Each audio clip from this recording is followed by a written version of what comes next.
Welcome to today's Explainer. Let's dive right into a fascinating legal puzzle. Today, we're stepping into the shoes of a master scriptural exegete to examine the strict textual anatomy of ancient ritual slaughter laws.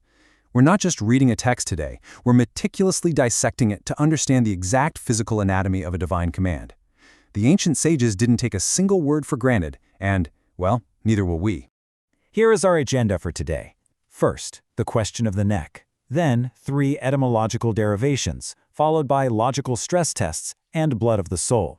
Finally, we'll examine the limits of the written text and conclude with an unbroken oral tradition. Section 1. The question of the neck. Our investigation begins with a really fundamental anatomical requirement. For millennia, ritual slaughter has been performed in a highly specific manner, targeting a very specific area of the animal. But as halakhic etymologists, we can't rely on mere assumption.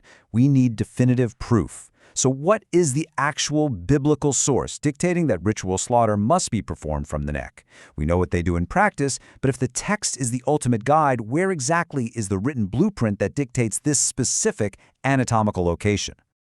Section 2. 3 etymological derivations. To find the answer to this geographical puzzle, the ancient sages relied on some seriously brilliant homiletic wordplay. They extracted deep, practical meaning by intensely analyzing the root syllables of the original scriptural verses. Rav Kahana looks at the text and deduces that the act must take place at the part of the body that bends, meaning the neck. Rav Yimar takes a totally different path, analyzing the root words to conclude the text is pointing to the place where fluid naturally flows when broken. Meanwhile, the School of Rabbi Ishmael interprets the phrasing to mean the place where the animal speaks or vocalizes, which, again, points straight to the throat. It's fascinating. Each sage uses a completely different etymological path to arrive at the exact same physical location. Section 3. Logical stress tests. Now, in this tradition of intense legal scholarship, an answer isn't truly accepted until it survives the absolute extremes of logic.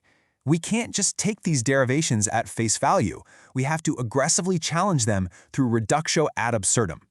If the text simply implies bending, flowing, or speaking, we literally have to treat the absurd possibilities of slaughtering from the perpetually bent tail, the mucus-flowing nose, or the speaking tongue with absolute seriousness. Think about it. If Rav Kahana says slaughter the part that bends, well, a tail is perpetually bent. If Rav Yimar says slaughter where it flows, why not the nose? And if the School of Rabbi Ishmael says slaughter where it speaks, why not just sever the tongue? Section 4. Blood of the soul. To resolve these anatomical stress tests, the sages had to establish a strict, non-negotiable physiological boundary. Obviously, they knew these locations were absurd, but they needed a rigorous, text-bound legal principle to systematically disqualify them.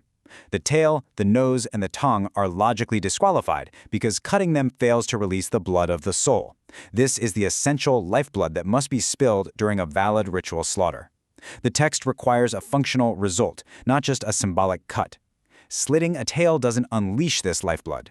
So, this requirement to release the blood of the soul instantly filters out our absurd edge cases and brings us right back to the major arteries and veins found in the neck.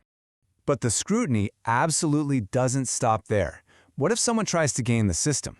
Even if you were to rend the animal starting from the ear or the tongue and just keep cutting all the way down until the blood flows, the initial action is completely invalid. Why? Because cutting the ear or tongue does not release the blood of the soul. The very first cut of a valid ritual slaughter must be directly positioned to release that essential lifeblood right from the start. Section 5. Limits of the written text. Okay, so we've established the neck and we've established the physiological requirement of releasing the lifeblood. But as we look closer at the actual physical execution of this act, a glaring textural void starts to appear. To perform this act correctly, the practitioner must not interrupt the slaughter, must not press the knife downward like a guillotine, must not conceal the knife beneath the tissues, must not divert the blade, and must not rip the anatomy before cutting it. Yet if you scour the written verses, you literally won't find a single mention of these 5 critical and validating actions. They're completely absent from the written scriptural text. We are forced to ask, if the exact legal details are derived elsewhere, what does the written verse actually come to teach? If all the microscopic mechanics of the slaughter are missing, if the text doesn't explicitly tell us about pressing, interrupting, or concealing the knife, what is the core legal purpose of the written command to slaughter? The crucial point here is that the written text serves primarily to prevent the complete severing of the head. It strictly teaches that you should cut only the windpipe and the gullet. The written verse establishes the macro boundaries. You have to use a cutting motion at the neck to sever the windpipe and the gullet, but you are specifically restrained from decapitating the animal. That is exactly what the written word achieves. It gives us the anatomy to target and the absolute boundary not to cross. Section 6. An unbroken oral tradition. This brings us to a profound revelation about ancient legal philosophy. We started our journey demanding a strict textual source for every single detail, but the text itself has basically forced us to acknowledge its own structural limits. We're left with the remarkable truth that the exact invalidating actions of slaughter and the absolute requirement of the neck itself are ultimately grounded in an unbroken oral tradition. The written text provides the macro framework, sure, but the flawless execution relies entirely on an oral tradition passed down through generations. The strict rules against pressing, tearing, and interrupting, and the absolute requirement to operate exclusively at the neck to sever the windpipe and the gullet to release the blood of the soul. All of these microscopic legal details trace back to a direct, unwritten tradition. It's a fascinating paradox, isn't it? The most meticulous, text-bound scholars ultimately prove that the written word was always meant to be partnered with a living, breathing oral tradition. It really makes you wonder, how many of our own modern systems rely just as heavily on unwritten institutional memory as they do on the written rulebook?